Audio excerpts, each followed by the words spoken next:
À l'ordre du jour de la 3e plénière ordinaire de l'année, plusieurs problématiques de développement économique comme la révision de l'octroi de mer. Pourtant, ce sont les questions de transport et d'aménagement numérique qui seront au cœur des débats.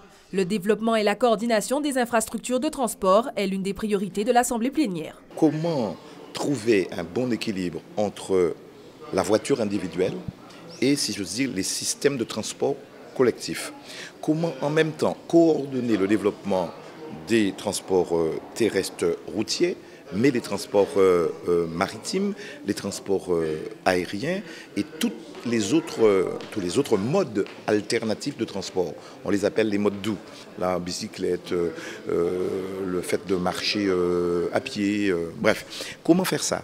Eh bien, la région a aujourd'hui s'est emparée de ce sujet-là en faisant un bon partenariat avec le Conseil général, avec l'État, avec les communes, avec les communautés d'agglomération et les communautés de communes pour penser cet avenir-là. C'est terriblement important. Autre problématique et pas des moindres, l'aménagement numérique du territoire.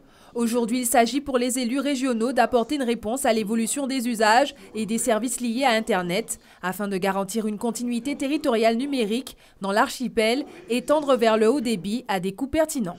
Il faut passer au très haut débit, c'est-à-dire à plus de 50 mégabits par seconde et arriver jusqu'à 100 mégabits et pourquoi pas au-delà. Avec ça, vous pouvez rester chez vous et travailler. Ça s'appelle le télétravail.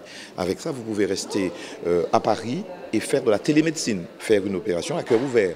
Si les qualités de la transmission sont bonnes, on peut le faire. L'État a décidé de couvrir tout le territoire français d'ici 2025.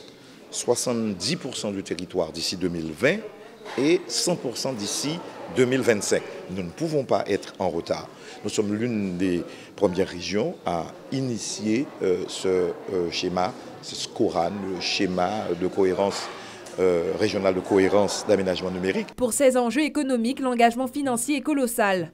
Pour le schéma régional d'infrastructures de transport, dont le diagnostic a débuté en juillet 2011, il faut compter plus de 2 milliards d'euros. En ce qui concerne le SCORAN, stratégie de cohérence régionale pour l'aménagement numérique, le budget est d'environ 175 millions d'euros.